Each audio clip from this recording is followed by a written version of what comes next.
Vinicius Junior owns a BMW i7 M70. It's the fastest electric BMW ever built. 165,000 pounds off the lot. And he has never once sat in the driver's seat of it. Not on the way to training. Not on the way to a Champions League final. Not even for a photo. His driver drives it. He rides in the back. That is not a small detail. That is the thesis of this entire video. Because every single hour of Vinicius Junior's normal day, someone else is driving. The chef decides what goes into his body. The trainer decides how many sprints he does. The security team decides which gate he leaves from and which route he takes home. The psychologist decides what he says the morning after a stadium of 40,000 people spends 90 minutes screaming a word at him that he is not allowed to say back. He owns the Lamborghini. He owns the 10 million pound mansion. He owns the room full of 120 pairs of Air Jordans. He owns almost nothing about the day itself. And here's the part most videos about him completely miss. He isn't miserable. He isn't trapped. He is, by every football metric that exists in 2026, one of the top 3 left-wingers alive on this planet.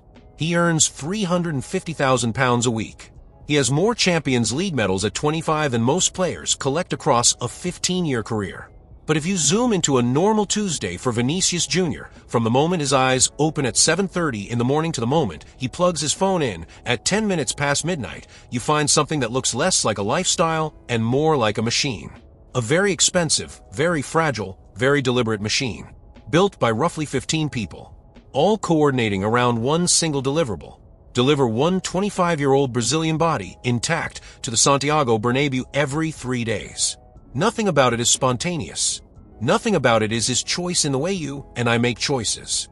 He doesn't get to skip breakfast when he's not hungry. He doesn't get to eat what he feels like eating. He doesn't get to drive to a random restaurant with a friend. He doesn't get to take a random Wednesday off just because the weather in Madrid is beautiful. He can't even lose his temper on the pitch without a phone call from a sports psychologist waiting at the training ground the next morning. That is what a normal day looks like for what is arguably the most protected human body in world football. And we are going to break it down cabin by cabin, because every hour of his day belongs to a different person sitting in a different chair. The first chair, and probably the most surprising one, starts at 7:30 in the morning inside a 50-square-meter kitchen in the Lamborghini neighborhood of northern Madrid. And the person driving that hour is not a nutritionist. It is a chef. What he cooks for Vinicius Junior every single day of the year, without a single exception, is one of the cheapest, most humble, most Brazilian meals on the entire planet. Rice and beans. Why does a man earning 350,000 pounds a week eat the same lunch as a bricklayer in São Gonçalo? Why is the personal chef of one of the highest-paid athletes in Spain cooking food that costs less than €1 per plate? And how, exactly, is that the thing keeping him on the pitch? That is the first chair. Let's sit in it. 7:30 in the morning. Lamborghini. Vinicius wakes up in a bedroom the size of most people's apartments. He drinks water. He does a light stretch on the floor by his bed. That's it. That's the whole opening act. There is no morning scroll. There is no coffee run. He walks straight down the hallway toward the kitchen, and the person waiting for him is his personal chef. The chef has been in the house since 6 in the morning. He arrived before Vinicius was awake. He unlocked the kitchen. He turned on the stoves. He prepped the fruit. He blended a fresh juice from oranges that were flown in the day before. And right now, on the counter, there's an acai bowl, granola on top, 2 eggs on the side, a bowl of tropical fruit, and a bottle of mineral water at exactly the temperature Vinicius will drink it. Total cost of that breakfast, ingredients only maybe €15. Total cost of a chef preparing it, over the course of a year, close to €80,000 in salary. Because that same chef will make him 5 more meals before midnight. And here's the moment where the video usually turns into a highlight reel of luxury food. Truffle risotto, wagyu, gold leaf pasta. That is not what happens here. Because at 1 o'clock in the afternoon, when Vinicius comes home from Valdebebas for lunch, the chef puts down the same plate he puts down every single day of the year. Rice, black beans, a piece of grilled chicken or a lean cut of beef, a small bowl of salad on the side. Rice and beans. Every day. Weekdays. Weekends. Match days. Off days. Christmas. His own birthday. Rice and beans. He has said this in interviews. Real Madrid's kitchen staff has said this. His own family has said this. Is not a diet phase. Is not a nutritionist's recommendation. It is the food he grew up eating in São Gonçalo, in the state of Rio, in a house where the fridge was not always full, and it is the food he refuses to stop eating no matter how much money enters his account. Why does that matter? Because for a professional athlete at his level, the science of nutrition is aggressive. There are entire teams paid to convince players that the food of their childhood is the enemy. Too many carbs. Wrong protein ratios. Not enough this. Too much that. Almost every elite footballer in Europe eventually stops eating what their grandmother cooked and starts eating what a nutritionist prints out. Vinicius did the opposite. He hired a chef whose only job is to make sure the rice and beans are perfect. And the numbers, uncomfortably for the sports science industry, back him up. Because Vinicius Junior, according to Real Madrid's own internal GPS tracking, is consistently among the highest sprint distance players in La Liga. Not the highest total distance. The highest explosive distance. The stuff that breaks other players' hamstrings by the third international break. And he does it while eating a plate that a nutrition PhD would call unbalanced. Sound familiar? It should, because half the professional football world eats a version of this and won't admit it publicly. The chef isn't just cooking food. The chef is protecting a piece of who Vinicius still is when everything else in his day belongs to someone else. And that is the whole point. In the chef's chair, the person deciding what enters his body isn't a scientist. It's a man cooking the memory of home every day for one client. Now he finishes the eggs. He drinks the juice. He picks up a black backpack, and he walks toward the garage, where a driver, not Vinicius, is already sitting in the front seat of the car. The next chair belongs to the trainer, and it's the most physically punishing 4 hours of his day. 9:30 in the morning. The garage in La Moraleja. Vinicius walks out with his backpack and his headphones already in. The car of the day is decided by his security team, not by him. Sometimes the BMW i7. Sometimes an Audi Q7 that looks less recognizable in traffic. Never the Lamborghini, which stays parked, mostly for photos and Instagram content. He climbs into the back seat. The driver pulls out of the gate. 15 minutes northeast to Valdebebas. He almost always sleeps for the first 10 of them. At Valdebebas, the second chair takes over. This one belongs to Real Madrid's fitness staff, but there is one person in particular who runs Vinicius' specific programming. A trainer whose job is not to make him faster. Vinicius is already faster than almost everyone in La Liga. The trainer's job is to keep him fast at match number 38 of the season, in April, after a Copa del Rey final in extra time, and a flight to Manchester in between. He warms up on a bike. 10 minutes of low resistance. Then he moves to a series of activation drills that look pointless from the outside. Little side steps, ankle rolls, tiny hops. This is not the sexy part of a footballer's day. Nobody films this for Instagram. But this is where injuries are prevented, and Vinicius has, remarkably, avoided the kind of season-ending injury that catches almost every other explosive winger by age 24. Then the sprint work begins.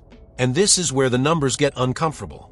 According to Real Madrid's internal GPS system, which every player wears in a small vest during training, Vinicius Junior regularly hits top speeds above 34 kilometers per hour. He does that in short bursts, over and over again, until the trainer decides he's done. Not until Vinicius decides he's done. Until the trainer decides. That is the whole point of the trainer's chair. Vinicius does not get to say, "I feel good today, one more rep." He also does not get to say, "I'm tired, let's cut it short." Both of those decisions belong to the trainer, because the trainer has a graph on a tablet, updated in real time, that shows him whether Vinicius is producing more force than yesterday or less. If it's less, they stop early. If it's more, they push. Vinicius' own body sensations are the least reliable data point in the room. Sound familiar? It shouldn't, because most amateur footballers listen to their bodies. Elite footballers at his level have long since stopped. Their bodies lie. The tablet doesn't. After the sprint work, ball drills. Small-sided games with 3 teammates. Finishing patterns from the left half space, which is his territory, on match day. The training is not built around what all 25 squad players need. It is built around what Vinicius specifically needs, because Real Madrid has calculated correctly that a healthy Vinicius is worth more than most first-team squads in the top 5 leagues combined. Around 12:30, he stops. Cold plunge for 2 minutes. Not because he loves it. He hates it. He said so on a Brazilian podcast. But the trainer decided cold plunge after high-intensity days, and the trainer decides. Then a protein shake in a specific glass with a specific label. Then a massage from a specific physio for exactly 25 minutes. Then a shower. By 1 o'clock, Vinicius is back in the passenger seat of the car, still in a hoodie, phone in his hand, on his way home, where the chef has already put down the plate. Rice, beans, grilled chicken. The second chair is closed, but the third one is already waiting when he pulls back into La Moraleja. Because the moment he steps out of the car, someone is watching who came in behind him. And that someone works for a private security company he did not personally choose. And that is a whole chair on its own. 1 o'clock, La Moraleja. The car pulls back through the gate. Two men Vinicius has never fully introduced himself to are standing near the driveway. They work for a private security firm hired by his family through his agent. They rotate weekly, so Vinicius never gets truly close to any of them. That's intentional. Familiarity is a security risk. This is the third chair, and it's the one that reshapes everything you thought a normal day looks like for him. La Moraleja is not just an expensive neighborhood. It's one of the most secured private residential enclaves in Europe. 20 minutes north of central Madrid, gated at multiple checkpoints with private roads that are surveilled 24 hours a day. Vinicius bought a 6-bedroom, 6-bathroom mansion here for around £10 million. Depending on who you ask, it's the same property David and Victoria Beckham lived in during his year with Real Madrid in the early 2000s. Cinema room, sauna, steam room, private tennis court, AstroTurf football pitch in the back garden, a gym with a wall mural of Kobe Bryant and Pelé looking down at the treadmill. Sounds like paradise. Sounds like the reward for the years in the youth academy at Flamengo. Except paradise, in this case, comes with a rule. He almost never leaves it alone. Now here is the detail everyone glosses over. Vinicius Junior owns Audi A7, Audi Q7, Audi Q8, a BMW i7 M70 worth £165,000, a Mercedes, a Lamborghini, and he's only ever seen in his own vehicles from the passenger seat, never behind the wheel. There are two theories about why. The mundane one is that he's never held a Spanish driver's license, and driving in Madrid without one is a legal risk not worth taking for someone at his profile level. The heavier one is that being at the wheel exposes him. In the driver's seat, he can't get out fast if something goes wrong at a red light. In the back seat, with a professional driver in front of him and a security car sometimes behind, he can. That's the version his people don't say out loud. But it's the version that fits the rest of the day. Because after lunch, he sleeps. The famous Latin siesta, but industrialized. 90 minutes, in a room with blackout curtains and a specific temperature setting. Not because he wants to, because the trainer again has a chart showing that footballers who sleep between 3 and 4 in the afternoon on training days recover approximately 11% faster than those who don't. So he sleeps. He wakes up around 5. And here is the strange middle of his day. Between 5 in the afternoon and 7 in the evening, on days without media commitments, Vinicius has a small window of unstructured time. He usually spends it in what family and friends call the sneaker room. A walk-in closet next to the master bedroom, floor to ceiling, holding more than 120 pairs of Nike Air Jordans. Some still in the box, some worn once, some set aside in his mind for future charity auctions. This is the closest thing he has to a hobby. Buying, cataloging, rotating trainers. Is also, if you notice, one of the very few decisions in his entire day that belongs to him. Then, around 7 o'clock, the fourth chair arrives. And this is the one that no lifestyle video about him shows. Because it happens on a video call in a private room, and the person on the other end of the line is not a trainer, not a chef, not a security guard. It is a psychologist. And her chair is where the real cost of Vinicius Junior's normal day gets processed. 7 in the evening. La Moraleja. Vinicius sits down in a small office next to the gym, alone, phone off, laptop open. On the screen, a woman in Rio. Sports psychologist. She's been working with him regularly since 2023, when the abuse he was receiving in Spanish stadiums stopped being background noise and started being something visible in his performance. Nobody films this room. There's no highlight reel. There's no Instagram story. But this chair, more than the trainer's chair, more than the security team's chair, is the one that has kept Vinicius Junior on the pitch for the last 3 seasons. Here's what happened. In the 2023-24 season, at 23 years old, Vinicius sat in a press conference in Rio, in front of dozens of cameras from Brazil and Europe, and started to cry. Not a controlled tear. Actual crying. He said, and this is close to a direct quote, that it's exhausting because you feel like you are alone. That despite dozens of official complaints filed by Real Madrid and by La Liga, nobody was ever really punished. And that more and more, in his own words, he was losing his desire to play football. Read that again. The best left winger on the planet said, in front of the entire Brazilian press corps, that he was losing his desire to play. That is not a soundbite. That is a professional athlete telling the world that a specific problem, in this case 90 minutes of racist screaming from stadium crowds across Spain, was breaking the very thing that made him who he is. His agent moved that week. Real Madrid moved that week. A regular working relationship with a sports psychologist was set up, and the schedule you're hearing right now, 7 in the evening on non-match days, is what came out of it. What do they talk about? He doesn't discuss it publicly, and neither does she. But sports psychiatry research on this exact case, published in academic journals in 2024, points to what athletes in his situation typically work on. Detachment from the crowd sound. Rehearsed responses to slurs in the tunnel. Recognizing early warning signs of the anger that leaked into 2 red cards and a public suspension. And harder than any of that, permission to feel the weight of it without letting it decide whether he plays or not. Because the very cruel math of his career is this. If Vinicius stops playing, the people yelling those words win. If Vinicius keeps playing while pretending it doesn't hurt, he breaks internally.